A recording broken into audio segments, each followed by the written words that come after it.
మీ కుటుంబ శాంతి, ఆరోగ్యం, ఆర్థిక అభివృద్ధి కోసం రుద్రాక్ష మహాపూజలో తప్పక పాల్గొనండి. ఇప్పుడే నమోదు చేసుకో. అక్క కూతుర్నే నేను పెళ్లి చేసుకున్నాను. అందరితో మాట్లాడుతున్నా నాతో మాట్లాడలేదు. ఏంటి 10 రోజులైంది ఇంకా ఫోన్ కనీసం చేయట్లేదంటే నువ్వు చేయాలా నేను చేయాలా? కొద్ది రోజులు పోయినాక నా ఫోన్ నెటిఫై చేయడం మానేసాను. ఒక మెసేజ్ వచ్చింది నాకు, ఏంటంటే నువ్వు అంటే నాకు ఇష్టం లేదు, నేను నీతోని ఉండలేను, ఎందుకు ఎన్ని రోజులైనా ఫోన్ కలవట్లేదు ఏంటా? లేదు అంకుల్, తను హాస్టల్ మారిపోయింది, సడన్ గా పెళ్లి కూడా చేసేసుకోండి. ఎంత ధైర్యం అండి, ఎంత ధైర్యం! ఒక రీజన్ చెప్పలేదు, ఏమి మాటలు లేవు, మంచి లేదు. ధైర్యం అంటారా, బరితెగింమంటారా? మరి ఇంకేమంటారు దీన్ని? ఢిల్లీలో ఒక పెళ్లి జరిగిందండి, తర్వాత మళ్ళీ ఊరు తీసుకొచ్చి మళ్ళీ ఊర్లో కూడా ఒక పెళ్లి చేశారు. అయ్యో దేవుడా! అన్యాయం ఎవరికైనా అన్యాయమే, ఆడకైనా అన్యాయమే, మగకైనా అన్యాయమే. ఆ పెళ్లికి మా అక్క కూడా అటెండ్ అయింది. ఆ విషయం కూడా నాకు తెలియదు. డెలివరీ కూడా అయింది రీసెంట్ గానే. మీ తల్లి మొహం కూడా చూడలే కదా ఈ మధ్య కాలంలో? లేదండి, నా తల్లి మొహం కూడా నాకు చూడడం కూడా చేశారు. వెనక నుంచి వెన్నుపోట్లు, సొంత కుటుంబ సభ్యులే మీ జీవితాన్ని నాశనం చేశారనేటటువంటిది చాలా బాధాకరమైనటువంటి అంశం. కుటుంబంతో పని లేదు, బంధువులతో పని లేదు, సమాజంతో పని లేదు, ఆఖరికి చట్టంతో కూడా పని లేకుండా ఇదే పని నేను చేస్తే ఈ సమాజం కానీ ఈ ల్యాండ్ ఆర్డర్స్ కానీ 10 కేసుల్లో ఇప్పటికి జైల్లో ఉండేవారు మీరు.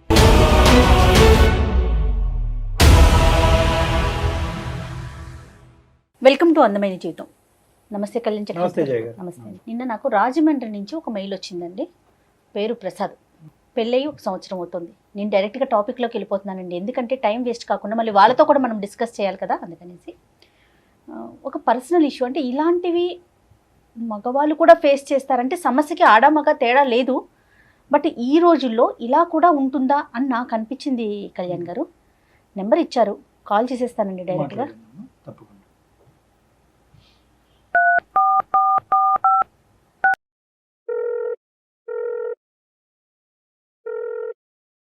హలో, ప్రసాద్ గారండి? అవునమ్మా. నేను జయానండి, అందమైన జీవితం ప్రోగ్రామ్ నుంచి కాల్ చేస్తున్నాను. మీతో మాట్లాడొచ్చా? మాట్లాడచ్చమ్మా, మాట్లాడండి. రైట్. నాతో పాటు డాక్టర్ కళ్యాణ్ చక్రవర్తి గారు కూడా ఉన్నారు.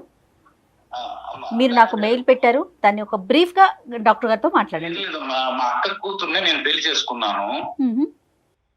మా పెళ్లి అయితే చాలా గ్రాండ్ ఇయర్, అంటే చాలా గ్రాండ్ ఇయర్ గా జరిగింది. మా అక్కల అమ్మాయి ఎదురు ఇల్లే, మా కరెక్ట్ గా మా ఇంటి డోర్ తీస్తే వాళ్ళ ఇల్లు డోర్ తీస్తే మా ఇల్లు. ఓకే. ఇలా నేను అమ్మాయి కదా అని చెప్పి కట్నం కూడా తీసుకోలేదు. ఏం కట్నం తీసుకుంటాం, అక్కల పాపం చేసుకుంటున్నాం, కుటుంబంలో చేసుకుంటున్నాం. కుటుంబం గురించి మాత్రమే ఆలోచన అండి నాది ఎప్పుడు కూడా. మా కుటుంబం అంటే మా నాన్నగారు కూడా లేరండి, చనిపోయారు.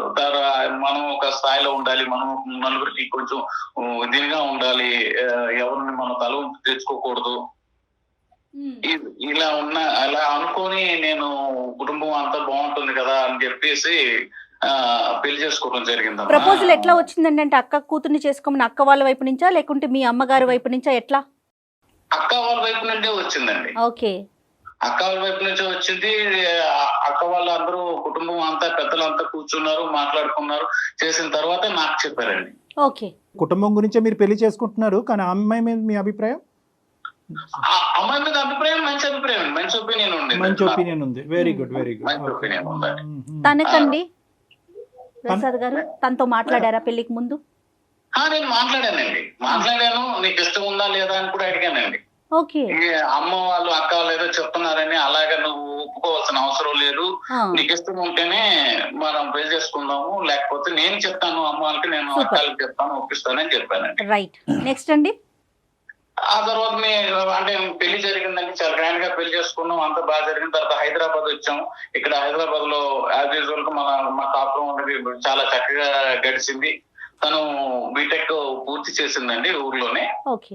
నేను ఇక్కడ వచ్చి తనకి మన ఒక దీంట్లో ఇన్స్టిట్యూట్ లో ట్రైనింగ్ ఇప్పించాను, జాయిన్ చేశాను. ట్రైనింగ్ కూడా అయిపోయింది. మేము ఒక 5-6 నెలల పాటు ఇక్కడ చాలా బాగా కలిసి ఉన్నాము. వాళ్ళ నాతో పాటు మా అమ్మగారు కూడా ఉండేవారు. ఎంత నాన్న మీ ఇద్దరి మధ్యన ఏజ్ గ్యాప్ ఎంత ఉంది నాన్న? ఒక 6 years ఉంటుంది సార్. 6 years. Okay, okay. చిన్న చిన్న కంపెనీలో ఇంటర్వ్యూస్కి వస్తే నాకు యాక్చువల్ గా చిన్న చిన్న కంపెనీకి పంపించడం ఇష్టం లేదు. ఓకే. పూణేలో వచ్చిందండి జాబ్. ఓహోహో. ఓ ఓకే. పూణేలో జాబ్ వచ్చింది. సరే ఏం చేస్తాం, మనకి ఇంకా తప్పదు. అంటే మంచి కంపెనీ కోరుకున్నాం కదా, మంచి అవును. కంపెనీ కోరుకున్నప్పుడు ఇలాంటివి సహజంగా జరుగుతుంటాయి అని చెప్పి మేము కూడా అనుకొని అక్కడ ఒక 2 days తనతో పాటు ఉండి, తనకి ఇంకా మంచి చెడ్డలు ఏం కావాలి, తనకి ఆఫీస్ కి అవును. వెళ్ళడానికి ప్రాబ్లమ్స్ ఉన్నాయి ఏంటా, అసలు తను వెళ్ళగలదా అని అన్ని చూసి సెట్ చేసుకొని నేను మళ్ళీ హైదరాబాద్ వచ్చానమ్మా. ఓకే అండి. ఈ అమ్మాయి ఇంకా 10 రోజుల తర్వాత ఏంటి 10 రోజులైంది ఇంకా ఫోన్ కనీసం చేయట్లేదంటే, నువ్వు చేయాలా నేను చేయాలా ఆహా. అని అడిగింది. అదేంటి అలాగ అడిగావు, ఎవరు చేయాలి, నువ్వు చేయాలి నేను చేయాలి, అది ఎలాగా ఏం చేస్తున్నావు అనేసి అంటే, కాదు నువ్వు కదా చేయాలి అనేసి.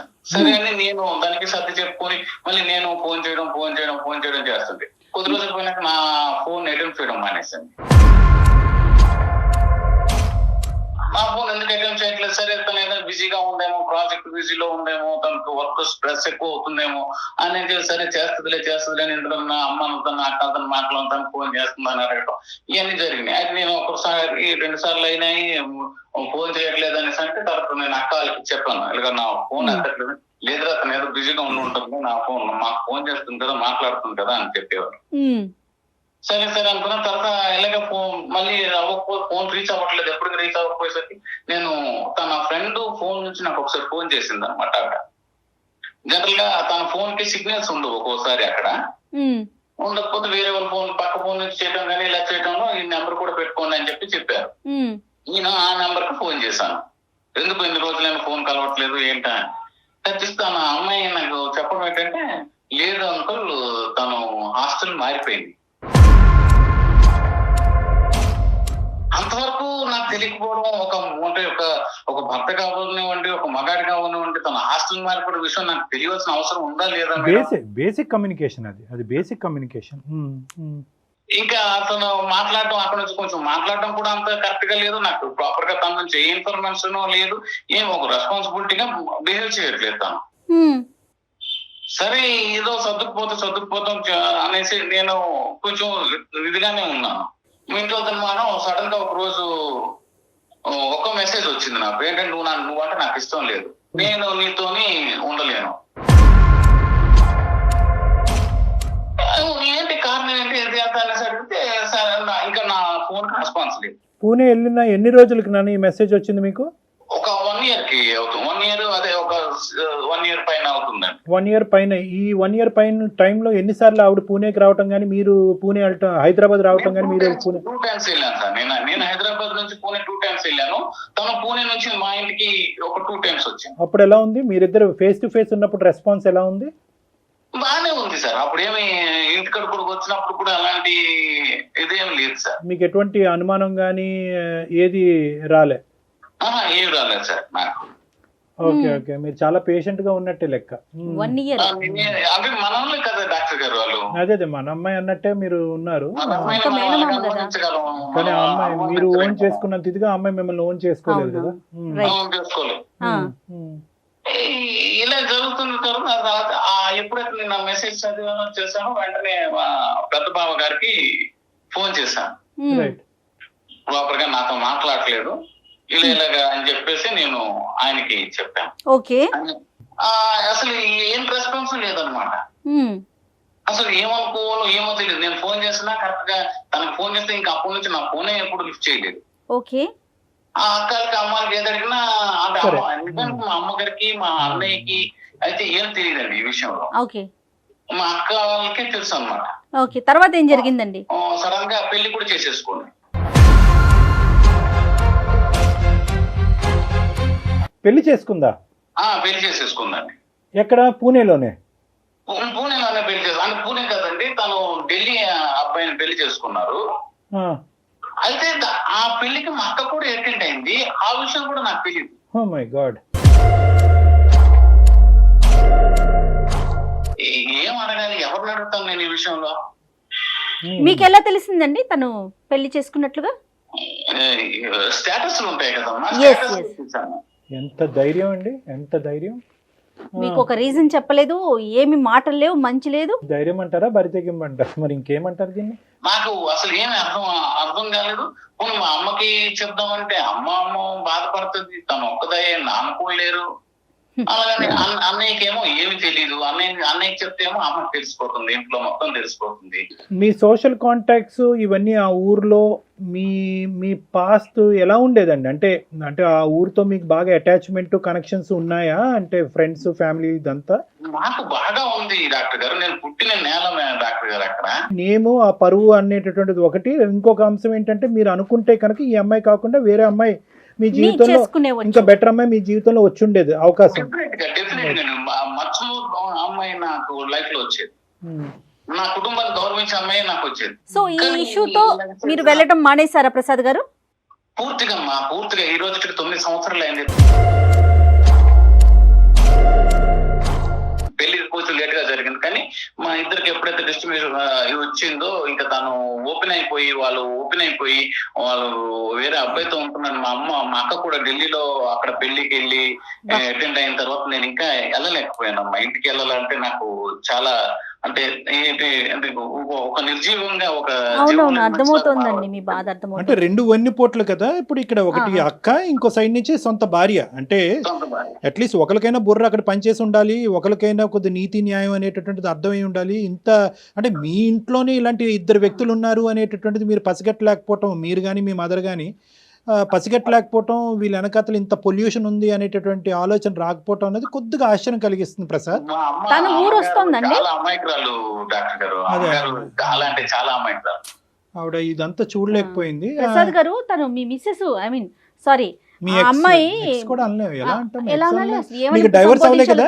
డైవర్స్ అవ్వలేదు డాక్టర్ గారు. ఇప్పుడు స్టిల్ ఈ రోజుకి కూడా, ఇప్పుడు మనం మాట్లాడుతున్న ఈ క్షణానికి కూడా నాకు డైవర్స్ అవ్వలేదు. ఎన్ని రోజులు అయింది వాళ్ళు పెళ్లి అయ్యి? ఢిల్లీలో ఒక పెళ్లి జరిగిందండి, తర్వాత మళ్ళీ ఊరు తీసుకొచ్చి మళ్ళీ ఊర్లో కూడా ఒక పెళ్లి చేశారు. అయ్యో దేవుడా. ఊర్లో పెళ్లి జరిగిన విషయం కూడా మళ్ళీ నాకు తెలియదు. మళ్ళీ ఎవరెవరు ఫ్రెండ్స్ ఫోన్ చేసి మా అక్క చెల్లెళ్ళు అంటే బంధువులు ఉంటారు కదా. అవునవును, ఊర్లో అంటే తెలిసిపోతుంది కదండి. మరి ఏం చెప్పుకున్నారట ప్రసాద్ గారు ఊర్లో పెళ్లి చేసేటప్పుడు? ఇప్పుడు మీరు సొంత మేనమామ, ఎవరు అడగలేదండి? ఏం చెప్పారట ఊర్లో? నిలదీయలేదు ఎవరిని? పంచాయతీ పెట్టలేదా? ఏంది బరితెగింపు ఏంటి, ఈ వ్యవహారం ఏంటి? ఊరికి కొంచెం దూరంలో వేరే పల్లెటూరు దగ్గర ఒక టెంపుల్ లో మామూలుగా పెళ్లి చేసేసి పెళ్లి జరిగిపోయిందని ఊర్లో తీసుకొచ్చి అందరూ పరిచయం చేశారు. మరి ప్రసాద్ ఏడి అని అడగలేదు? అదే కదా ప్రసాద్ ఏది అడిగారు మేడం, అడిగిన వాళ్ళు అడిగారు, కానీ ఏం అడుగుతారు ఇంకెలెక్టివ్ చేసినాక? అది కాదు ప్రసాద్, మీ తరపున మాట్లాడేటటువంటి ఊరు పెద్దలు ఒక్కరు లేరా? ఏమ్మా నీకు డైవర్స్ అయ్యిందా? ప్రసాద్ ఎక్కడికి వెళ్ళాడు? ఆ ఊర్లో ఒక పేరు ప్రఖ్యాతి ఉన్నటువంటి ప్రసాద్ను వదిలేసి ఈడు ఎవడో ముక్కుమోహం తెలియని పెళ్లి చేసుకోవటం ఏంటి అనేది ఒక్కరు కూడా నిలదీసే అవకాశం లేదండి అక్కడ? ఒక క్వశ్చన్ కూడా రేస్ కాలేదా? అడిగారు డాక్టర్ గారు, అడిగినా ఏమో సమాధానం లేదు. అందరం తీసుకెళ్ళి మా అక్కే కదా పరిచయం చేస్తుంది, తీసుకెళ్ళి ఈడని. అంటే ఇంక అన్ని తెగించున్నారా వాళ్ళు? లేదంటే మీతో ఇప్పుడు ఐదు వాళ్ళు అయినా భయంకరమైన తెగింపు, బరి తెగింపు ఉండాలి, లేదంటే మీ సైడ్ అసలు నోరిప్పి మాట్లాడే వాళ్ళు అయినా లేకపోయి ఉండాలి. నెగటివిటీని ఏమన్నా స్ప్రెడ్ చేశారా? పోనీ అలాంటి అంశం ఏమన్నా ఉందా మీ గురించి? ఏమన్నా మీ గురించి ఇంకా ఏదైనా భిన్నంగా ఏమైనా స్ప్రెడ్ చేశారా? ఏం లేదు, నా గురించి ఏం స్ప్రెడ్ చేయడం లేదు. అందరికి తెలుసు అక్కడ తను రకరకాల నేను చెప్పాను, నేను మీకు చాలా చెప్పాను. ఇందులో ఒక మగాడిగా మీరు ఒక సమాధానం చెప్పండి, వీటన్నిటిని తట్టుకుని ఎలాగ మనం నిలబడాలి? వెనక నుంచి వెన్నుపోట్లు సొంత కుటుంబ సభ్యులే, ఎక్కడో దూరం వాడు చేస్తేనే అరే మోసం చేశాడు అనుకునేటటువంటి ఈ రోజుల్లో సొంత కుటుంబ సభ్యులే మీ జీవితాన్ని నాశనం చేశారనేటటువంటిది చాలా బాధాకరమైనటువంటి అంశం, కాదనట్లేదు. కానీ ఇక్కడ కొన్ని మనకు వచ్చేటటువంటి ప్రశ్నలు ఏంటంటే, మీ సైడ్ నుంచి బేసిక్ కాన్సెప్ట్ ప్రసాద్ అనేటటువంటి తెలియనటువంటి ఊర్లో, మనిషి గురించి తెలియనటువంటి ఊర్లో ప్రసాద్ని ఇంత అన్యాయం చేస్తారా అని ఎదిరించి నిలదీసేటటువంటి వ్యక్తి కనిపించకపోవటం అన్నది ఇక్కడ ఆశ్చర్యం కలిగించే అంశం. రెండోది, ఎవరు ఎందుకు ఏం చెప్తారండి? ఇక పెళ్లి ఇప్పుడు ఢిల్లీలో పెళ్లి అయిపోయింది ఫస్ట్ టైం సంగతి కొంతవరకు స్ప్రెడ్ చేశారు. సరే, దీనంతటి యొక్క ప్రభావం మీ మీద ఎలా పడిందండి? అంటే 9 years పాటు ఒక భయంకరమైన వనవాసం గడుపుతూ, మీరు వనవాసం అంటారు అంటే ఇంత ఎందుకు మిమ్మల్ని మీరు ఎందుకు ఇంత శిక్షించుకుంటున్నారు? నెంబర్ 1. నెంబర్ 2, ఇక్కడ ఏంటంటే మీ తల్లి మొహం కూడా చూడలే కదా ఈ మధ్య కాలంలో మీరు? లేదండి, నా తల్లి ముఖం కూడా నాకు చూడకుండా చేశారు. ఇందులో ఇంకొక విషయం, ఇంకా గొప్ప విషయం ఏంటంటే డాక్టర్ గారు, అసలు అంటే ఇవన్నీ ఎలా చెప్పాలి, అసలు ఏమని చెప్పాలి, సిగ్గు విడిచిపోయి అన్ని ఇంకా సంగతి మర్చిపోయి చెప్పాలేమో తెలియదు, కానీ తను డెలివరీ కూడా అయింది.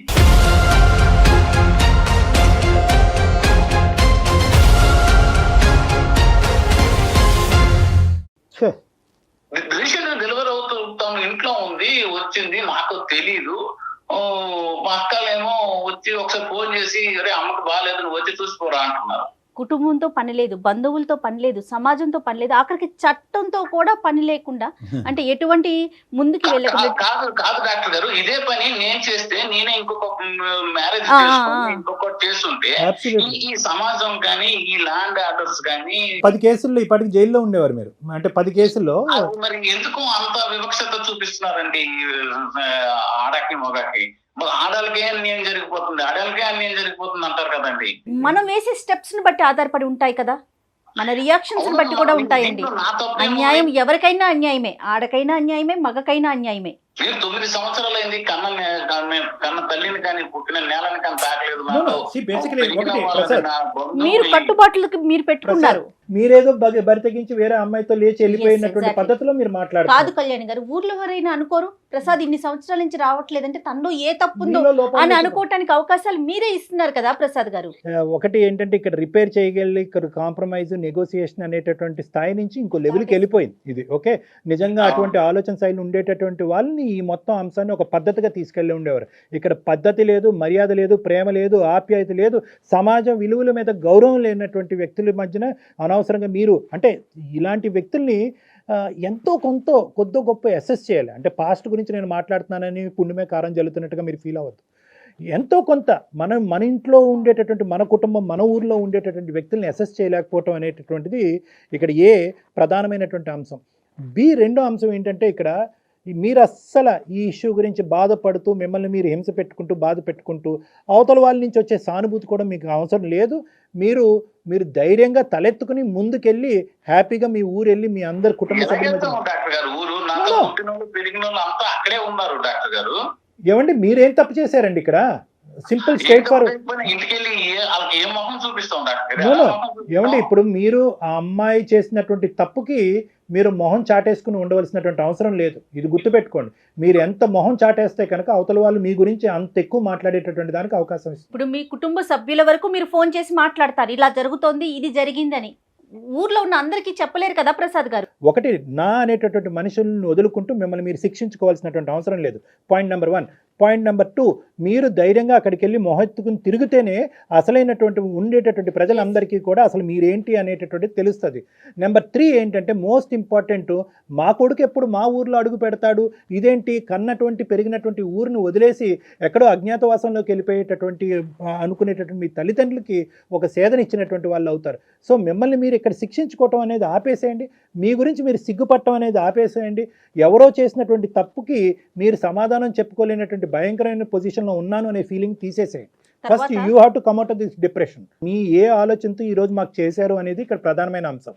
ఇక్కడ వాళ్ళని శిక్షించడానికి ఒక దారి ఉందా అని అడగటానికి గురించి అందమైన జీవితానికి కొంతమంది ఫోన్ చేస్తూ ఉంటారు. నా పరిస్థితి ఏంటి, నా ఫ్యూచర్ ఏంటి అనేటటువంటి దాని గురించి కొంతమంది ఫోన్ చేస్తూ ఉంటారు. నేను ఎవరికి చెప్పుకోలేనటువంటి బాధ కాబట్టి మీతో చెప్పుకుంటే నాకు కౌన్సిలింగ్ ఇస్తారనే ఉద్దేశంతో చేస్తాను. మీరు ఏ యాంగిల్లో చేశారు అనే దాన్ని బట్టి ఈ రోజు మా పరిష్కారం ఉంటుంది. శిక్షించాలి అనే ఉద్దేశం నాకు లేదు, నా కుటుంబ సభ్యులు అనుకుంటే that is totally up to you. కానీ ఈరోజు ఏంటంటే మిమ్మల్ని మీరు శిక్షించుకుంటున్నారు. You're giving pain to yourself and to your own family, ఎవరో చేసిన తప్పు గురించి.